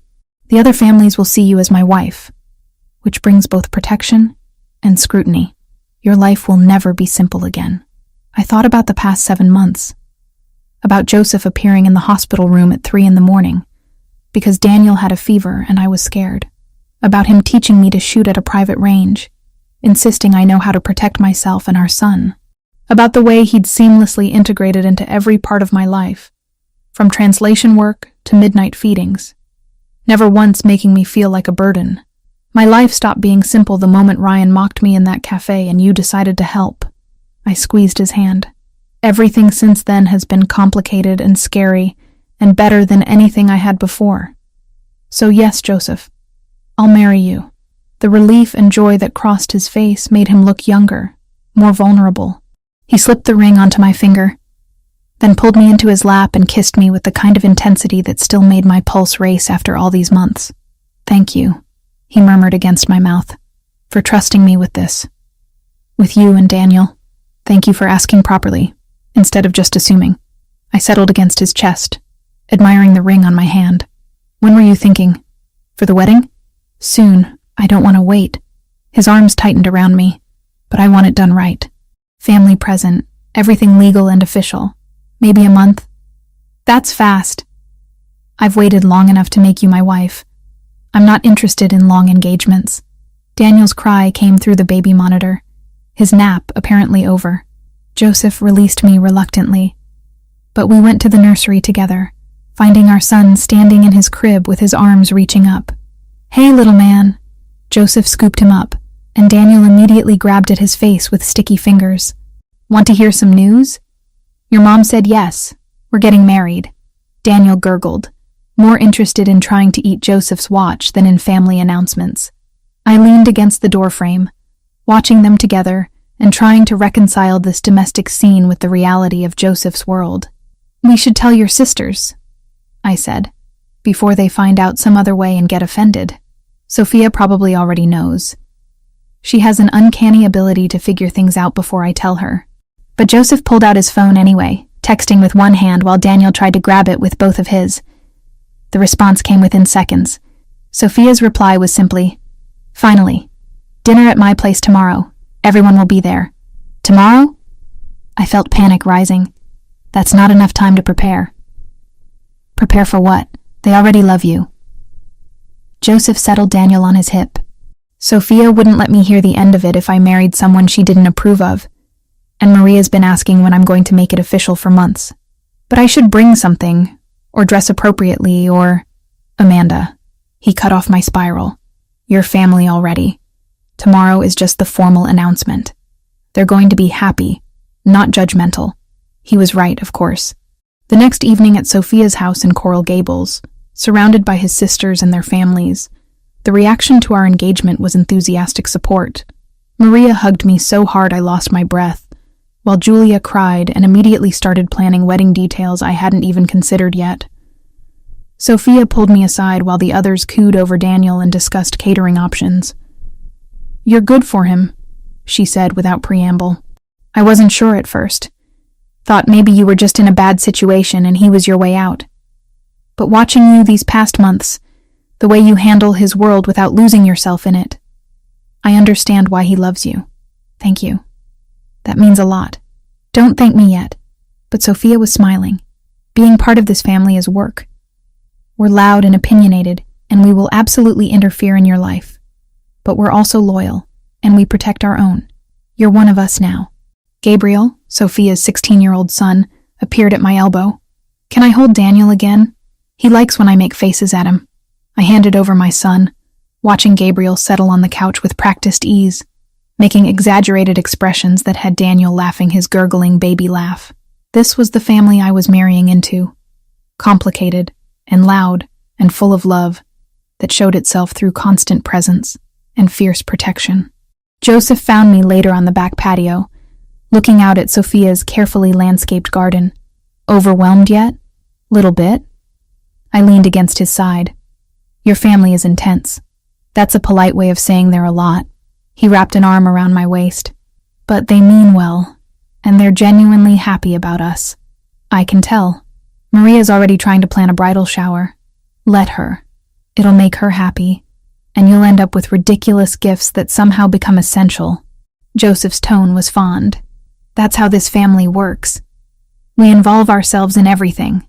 Inside, I could hear someone arguing about whether the wedding should be in a church or outdoors, voices rising with passionate opinions. Daniel's laugh punctuated the debate, reminding me that all of this, the chaos and the love and the complicated politics, was for him, to give him a family that would surround him with protection and acceptance. Months had slipped by in a blur of night feedings, cautious laughter, and the strange steadiness that came from surviving together. Daniel was getting close to his first birthday now, sturdier, louder, more curious every day. And sometimes I caught myself thinking we might actually be okay. I'm pregnant. The words escaped before I'd fully processed them. Joseph went very still. What? I took a test this morning. I was going to wait to tell you, make it special somehow, but I turned to face him. We're having another baby. I'm about 6 weeks along. The joy that transformed his face was immediate and complete. He pulled me close, one hand coming to rest on my still flat stomach. Another baby. When? July, probably. I'll need to see the doctor to be sure. Daniel will have a sibling close in age. Joseph's voice was thick with emotion. That's good. They'll grow up together. Are you happy? I know we didn't plan this, and the wedding is already complicated enough without adding pregnancy. I'm thrilled. He kissed me, slow and deep. Scared. Because now I have even more to protect. But thrilled. We stood like that for a moment, his hand on my stomach, both of us absorbing this new reality. Through the windows I could see his family gathered in Sophia's living room. Gabriel still holding Daniel, Maria and Julia gesturing animatedly about something. This would be our child's family too. This loud, loving, complicated group. We should tell them, Joseph said finally. Now? I just told you 5 minutes ago. They're all here. Might as well share the news while we have everyone together. His expression was mischievous. Plus, it'll derail the wedding planning arguments, which I find exhausting. Back inside, Joseph cleared his throat for attention.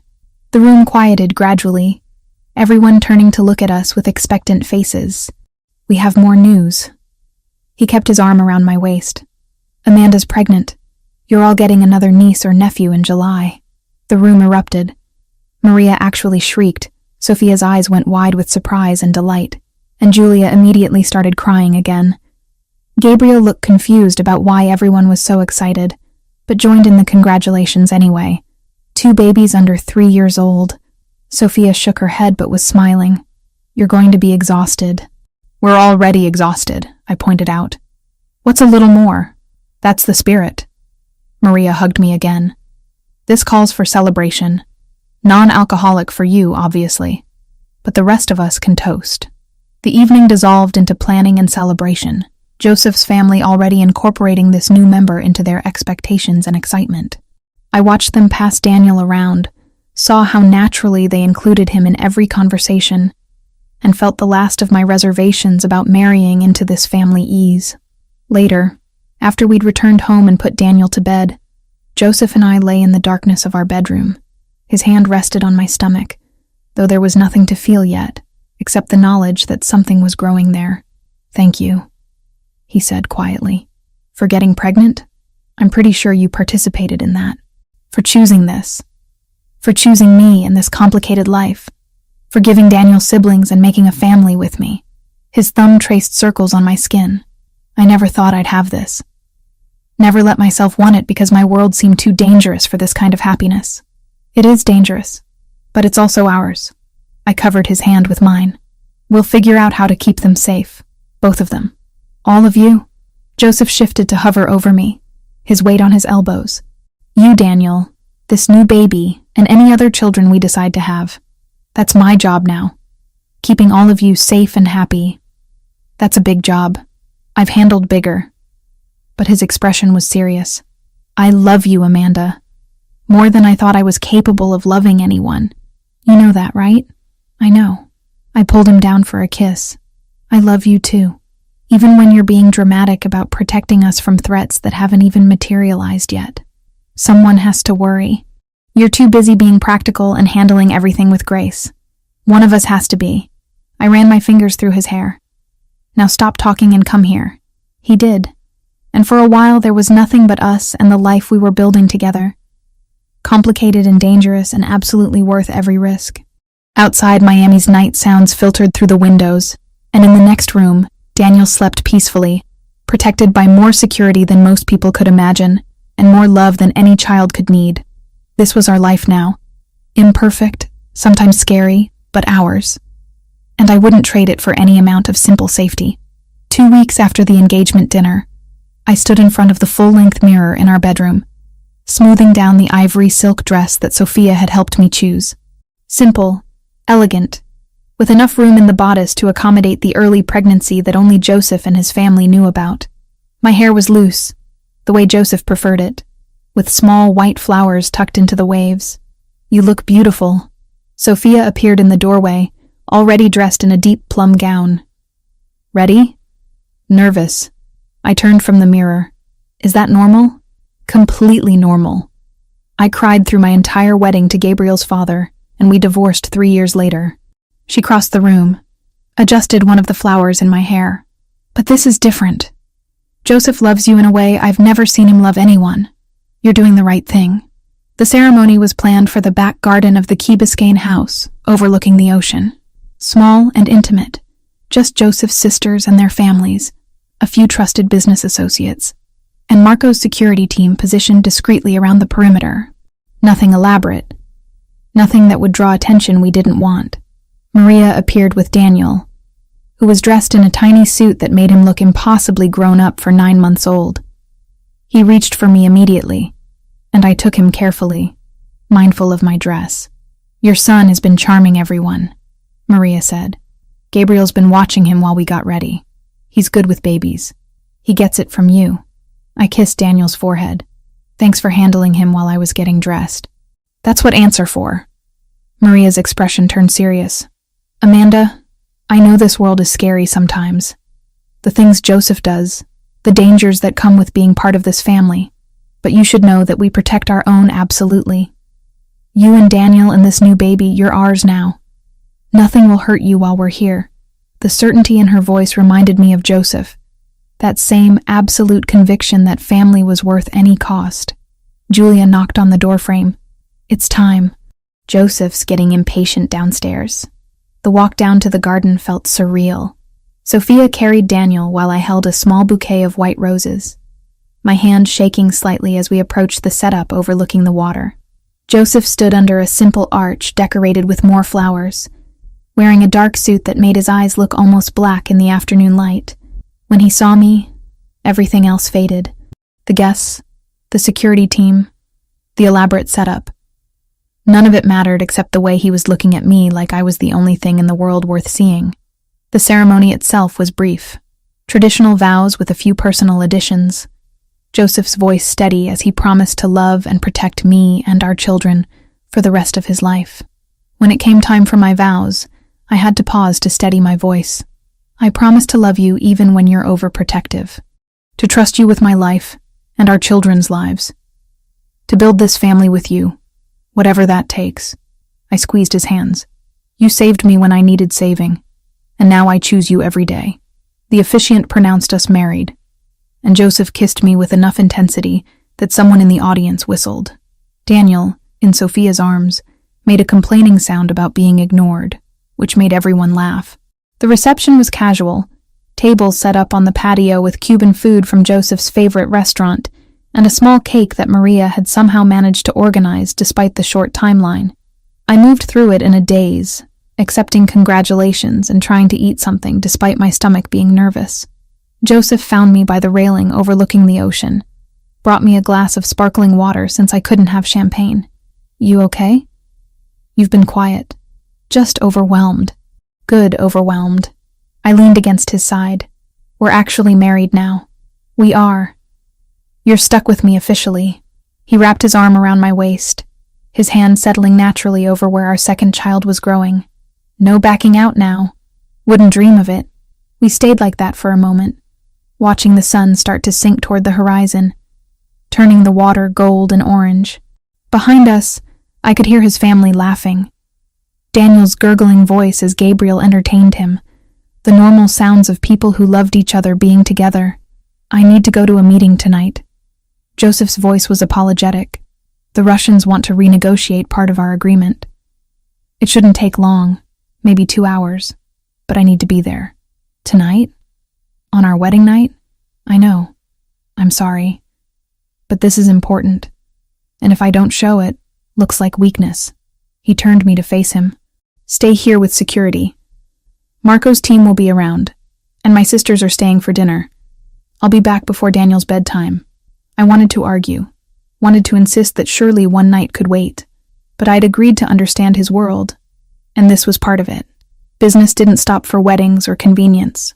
Okay, but you owe me. I'll make it up to you. He kissed me thoroughly. I promise. Joseph left an hour later, taking most of his security detail with him. Marco stayed behind with 2 other men, positioned around the property. Sophia and Maria were in the kitchen helping to clean up, their kids scattered through the house in various stages of sugar crash from wedding cake. I was changing Daniel's diaper in the nursery when I heard it. Glass breaking downstairs, then shouting. My heart stopped. Every maternal instinct screaming danger. I scooped Daniel up, held him against my chest, and moved to the door. Marco's voice came from the hallway, urgent but controlled. Mrs. Rinaldi, stay in the nursery. Lock the door. What's happening? Intruder. We're handling it. His footsteps were already moving away, down the stairs toward the commotion. I locked the door with shaking hands, backed away with Daniel, who was starting to fuss, sensing my fear. Through the floor, I could hear more shouting, furniture scraping, then a voice that made my blood run cold. Where is she? Where's Amanda? Ryan. He'd found me. Somehow, despite everything, he'd found where we lived, and decided tonight was the night to force a confrontation. I pulled out my phone, texted Joseph with trembling fingers. Ryan's here. Broke in. Security dealing with it. Then I set Daniel in his crib, away from the door, and looked around for anything I could use as a weapon. The shooting lessons Joseph had insisted on ran through my head. Stay calm. Assess threats. Protect what matters most. I grabbed a heavy bookend from the shelf, positioned myself between the door and Daniel's crib. Footsteps in the hallway. Someone tried the doorknob, found it locked. Amanda, I know you're in there. Ryan's voice was slurred, probably drunk. We need to talk. Go away, Ryan. You're trespassing. The police are already on their way. Police? He laughed, ugly and sharp. You think I care about the police? I came to see my son. Daniel isn't your son. We've been through this. You stole him from me. Stole my life, my wife, everything. Ran off with some rich criminal and act like you're better than me now. The doorknob rattled violently. I heard wood splintering, but the door held.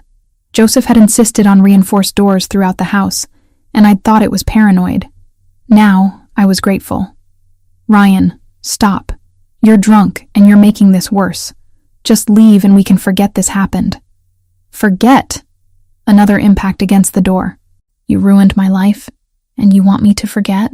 Below, I could hear Marco shouting orders, more footsteps thundering up the stairs.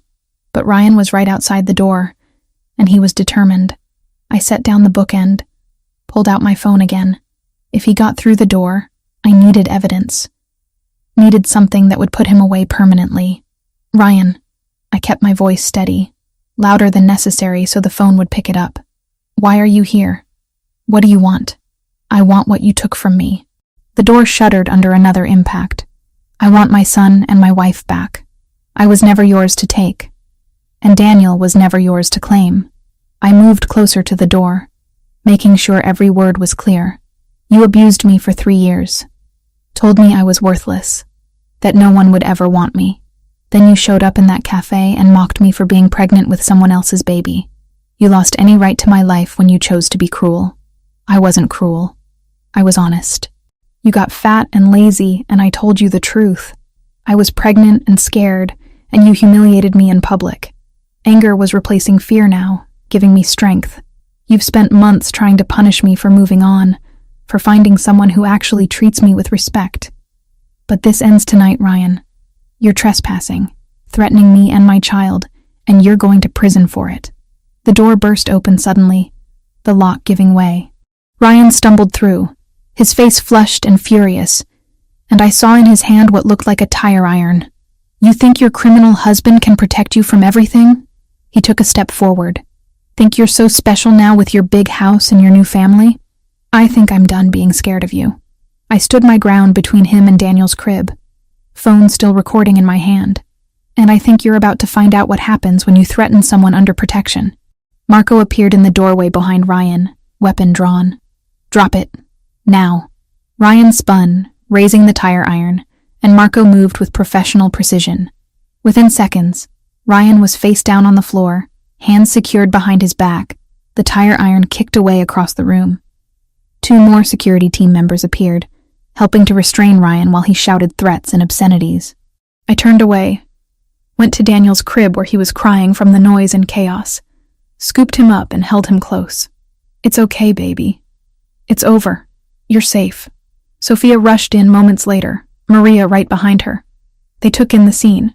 Ryan being dragged out by security, me holding Daniel while trying not to shake. Are you hurt? Sophia's hands were on me, checking for injuries.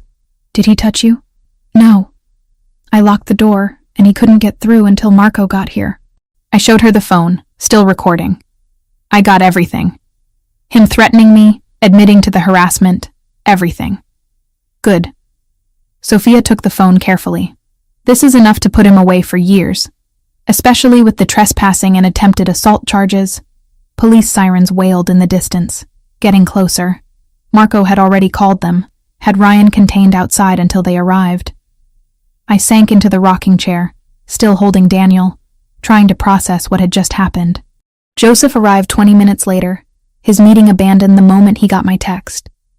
He took the stairs 3 at a time, burst into the nursery where Sophia and Maria had stayed with me, his face pale and furious. Are you okay? Is Daniel hurt? He pulled us both into his arms, checking us over with shaking hands. We're fine. Marco and his team handled it. Ryan's being arrested downstairs. I should have been here. Joseph's voice was rough. Should never have left you alone tonight. You left me with security and your sisters, and I handled it. I pulled back to look at him. I wasn't the scared woman from that cafe anymore, Joseph. I protected our son, and I got evidence that will keep Ryan away permanently. I did it. Pride and relief warred in his expression. You did. You were incredible. He kissed my forehead, then Daniel's. But I'm never leaving you alone again. Not for meetings, not for anything. That's not sustainable and you know it. I don't care. He held us tighter. You're too important, both of you. The police took statements, collected the phone recording as evidence, and took Ryan away in handcuffs. He was charged with breaking and entering, trespassing, attempted assault, and violation of the restraining order that Joseph's lawyers had secured months ago. With the recording and witnesses, the prosecutor promised he'd see significant prison time. Later, after everyone had left, and Daniel was finally asleep, Despite the evening's chaos, Joseph and I lay in bed in the darkness. "Some wedding night," I said. Not what I'd planned. His hand found mine under the covers. "But you were right earlier. You're not who you were when this started. You're stronger, capable. You protected our son when I wasn't here. I learned from the best." I shifted closer. Plus, I was really angry. Angry that he thought he could still intimidate me, that he crashed our wedding day, that he threatened Daniel. The anger made me brave. "Remind me never to make you angry. Too late. You left our wedding for a meeting." "I did. And I'll spend the rest of our lives making that up to you." He rolled to face me, his hand settling on my stomach. "All three of you. Speaking of which, your daughter has been making me nauseous all day. I couldn't eat half the wedding food." "My daughter?" His voice held amusement. "I'm calling it. This one's a girl, and she's going to be just as stubborn as you. God help us all." But he was smiling. "A daughter. That would be perfect." We fell asleep like that, tangled together. The chaos of the evening fading into just another story we'd tell our children someday about the night everything changed. 9 months later, I woke to gentle sunlight streaming through the windows and the sound of Joseph singing Italian lullabies in the nursery. Our daughter, Lucia, had been born 3 days ago, a week past her due date, and determined to make an entrance on her own schedule. I padded down the hallway, found Joseph holding her against his bare chest while Daniel played with blocks at his feet. Our son was nearly 2 now, talking in broken sentences and completely fascinated by his baby sister. "Baby," Daniel announced, pointing up at Lucia. "My baby. That's right. Your sister." Joseph looked up as I entered, his expression soft. "Did we wake you?" "No. I just wanted to see you all." I settled onto the floor beside Daniel, let him climb into my lap. "How long has she been up?" "Hour, maybe. She's hungry, but I wanted to let you sleep." He transferred Lucia carefully into my arms, helped me position her to feed. "You needed rest. This was our life now. Early mornings and late nights, 2 children under 3, the organized chaos of family." Joseph had transitioned more of his business operations to legitimate ventures, though he still maintained connections to his old world. The security remained, the awareness of danger, but it had become background noise to the daily reality of raising our children. "I'm going to take Daniel to the park this afternoon," Joseph said, settling beside us on the floor. "Give you some quiet time with Lucia." "You don't have meetings?" "I moved them. Family comes first." He said it like it was obvious, like the past 9 months hadn't been him gradually restructuring his entire life around being present for us. A knock on the doorframe revealed Sophia, holding coffee and a bag from our favorite bakery. "I brought breakfast. And Gabriel's downstairs if Daniel wants to play." "Sophia, you didn't have to come over." "Yes, I did. You just had a baby. You need food and help and someone to hold Lucia while you shower." She set everything on the dresser, came to look at her newest niece. "She's beautiful. Looks just like Joseph did as a baby. God help her," I muttered, making both Sophia and Joseph laugh. The morning dissolved into family chaos. Gabriel appeared to collect Daniel, Maria, and Julia arrived with more food despite Sophia already bringing some. And suddenly our quiet morning was full of voices and laughter, and people who loved us. I retreated to the nursery with Lucia after her feeding, needing a moment of quiet. Through the window, I could see the ocean stretching to the horizon, the same view I'd had on our wedding day 9 months ago. My phone buzzed with a news alert. Local headlines, nothing important. But one item caught my attention. Ryan Cooper had been released from prison after serving 8 months. Good behavior, apparently, and overcrowding had led to early release. I should have felt something. Fear, anger, anxiety about him being free. Instead, I felt nothing. He was just a name now, someone from a past life that no longer had power over me. Joseph appeared in the doorway, reading my expression. "What's wrong?" "Ryan got out of prison. I just saw the alert." I showed him the phone. He took it, read the headline, then set it aside. "Do you want additional security? I can have Marco assign someone to watch for him." "No." The answer surprised us both. "No, I don't think that's necessary. He knows what happens if he comes near us again, and I'm not going to live in fear of someone who doesn't matter anymore." Joseph studied me for a long moment, then nodded. Okay, but if that changes, if you feel unsafe at all, tell me. I will. I looked down at Lucia, sleeping peacefully in my arms, but I don't think it will. I have too much to protect now to waste energy being scared of Ryan. Later that afternoon, I was walking with Lucia in the stroller through the park near our house when I saw him. Ryan, standing by a bus stop, looking thinner and older than I remembered. He saw me at the same moment, his eyes widening with recognition. I could have turned around, could have called for Joseph or security. Instead, I kept walking, pushing the stroller past him without breaking stride. He opened his mouth like he was going to say something, but I looked right through him, acknowledging his presence without giving it weight. Behind me, I heard him take a step forward, then stop. Probably saw the security detail that followed me everywhere. Probably remembered what happened the last time he tried to confront me. I didn't look back, just kept walking with my daughter, toward the playground where Joseph was pushing Daniel on the swings, toward the family we'd built from broken pieces and second chances. That night, after both children were asleep and the house was finally quiet, Joseph and I sat on the back patio overlooking the ocean. He had his arm around me, my head resting on his shoulder, both of us exhausted but content. I saw Ryan today, I said into the comfortable silence. At the park. Joseph tensed slightly. Did he approach you? No, I just walked past him. He didn't matter. I lifted my head to look at him. A year ago I would have been terrified. 6 months ago, I would have at least been nervous. Today, I felt nothing except grateful that I'm here with you, instead of still trapped in that life. You were never trapped. You just needed someone to believe you could do better. You did more than believe. You made it possible. I kissed him softly. Thank you. For everything. For saving me in that cafe. For giving me work and safety and love. For being Daniel's father and Lucia's father and my husband. For building this life with me. Thank you for letting me. His hand found mine in the darkness. For trusting me with your heart and your children. For choosing this complicated, sometimes dangerous life because you loved me enough to make it work.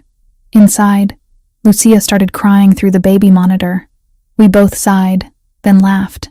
Your turn, I said. My turn? I did the last 2 feedings, and I pushed her out of my body 3 days ago. Your turn. Joseph stood, pulled me up with him. How about we both go? Tag team. We went inside together, picked up our crying daughter together, settled into the nursery's rocking chair together with Lucia between us. This was our life now. Imperfect and chaotic, and filled with early mornings and constant vigilance. But it was ours, built from nothing into something that mattered more than anything else in the world. Through the window, Miami glittered in the darkness, full of danger and opportunity, and people living their own complicated lives.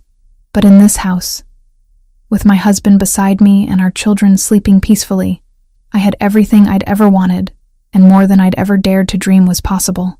Ryan Cooper was free somewhere in that city, but he no longer had power over my story.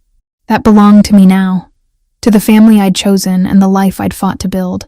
And nothing, not my past or present dangers or future uncertainties, could take that away.